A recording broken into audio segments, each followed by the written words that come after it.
In Nobody 2, when Hutch Mansell tries to take a quiet vacation with his family away from the violence, everything catches up with him when he faces off against a new crime officer and everything that's going on with the corrupt police force.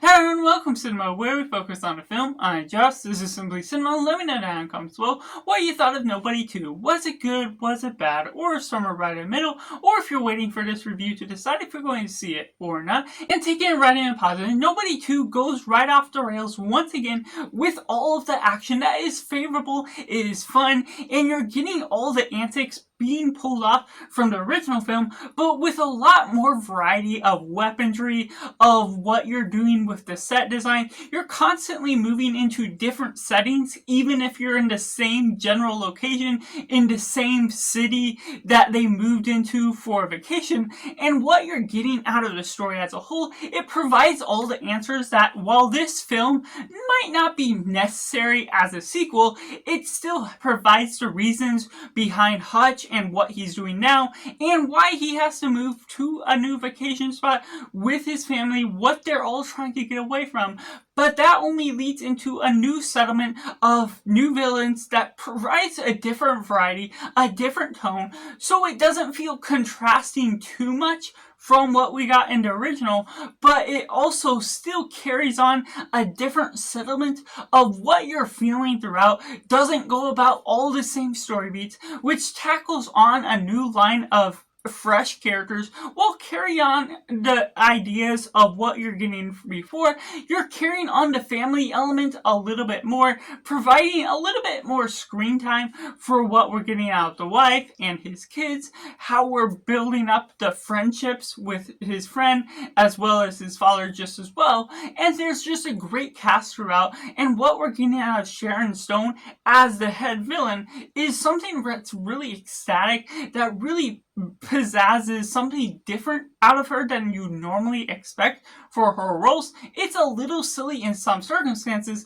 but the way you suspend your disbelief throughout what you're getting from this film, following up with the same formula as the original, pulls off something that has a lot of great stunts, a lot of fun, leads on to a third act where it's almost a Home Alone sequence, but in a theme park or a water park that really sets up all these fun sorts of traps, leading on to an explosive ending with all these different things that come about along the way, creating a few different nice family themes that may not be heavy, they may not be too emotional on how hard they hit you, but it's something that you go for the entertainment. It builds upon the action with great choreography, stakes, and everything that's all flowing on throughout, with Hutch just dealing with all this crisis of trying to avoid the violence and mend his bonds with the family just as well, which pulls off a compelling story arc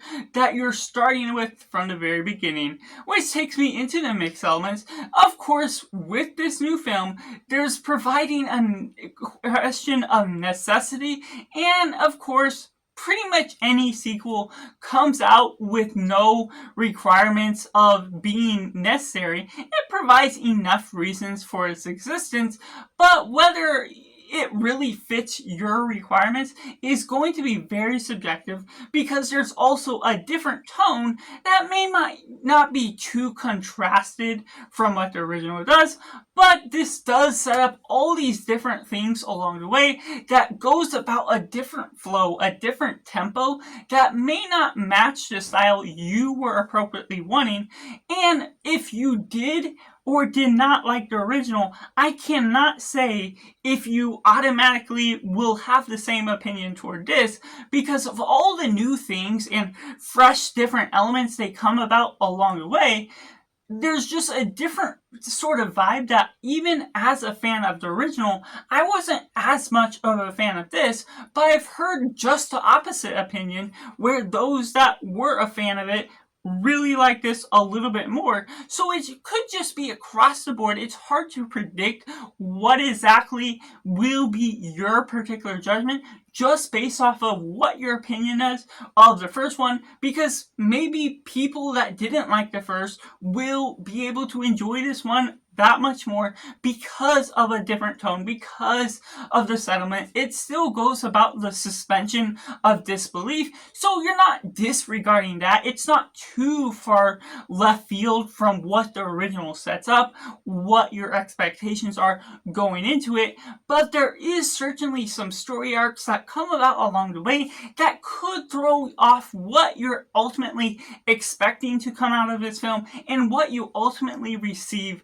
at the end of the day. Which takes me into the negatives. There's just certain character arcs here and there that I won't spoil any particulars, any generalizations, but the character arcs can lead on from what you set up at the beginning. There's a certain particular problem with the family bondage that's kind of splitting apart, and there's not necessarily a concrete way from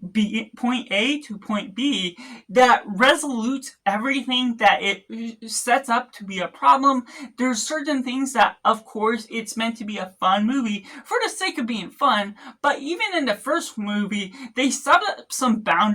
set up some ways to concrete some realism within the vibe you're looking at it. Of course, all the action, Hutch getting back up after being beat up so many times, is continuing on within this film, but when you're looking at some of the character dynamics, some of the different internal issues, the different problems that are going on in mind, the anger management that's all having an issue leading on throughout this film, doesn't necessarily have a concrete resolution when they initially set it up to be a problem, and there's certain things coming about with the villain that can be a little far-fetched and a little bit tonally unbalanced with the way you're setting up the story to be. It almost feels like they don't naturally match what the film is asking for, which all leads on to me addressing the corrupt police force that's also involved with this film, that adds a development of new layers that is layer after layer, that it's not just one villain and that's all you have to follow. There's unnecessary layers that, yes, it can build on some complexity. Some people may enjoy what you get out of that, but for me, it comes off as a little convoluted in an unnecessary stance for the longevity of what you're taking out of this film, that you're having to remember all these little details that may not be too much in one stance, but at the same time, it becomes something that has so many layers that doesn't necessarily lead on with perfect ideas, with perfect ways of developing the characters, making them have a minimal amount of characters to develop in a lot better way, to be able to understand the backgrounds, to be able to understand the motivation, that even within the first one, you don't necessarily get a lot of development within a villain, but when you're getting more screen time for this villain within this one,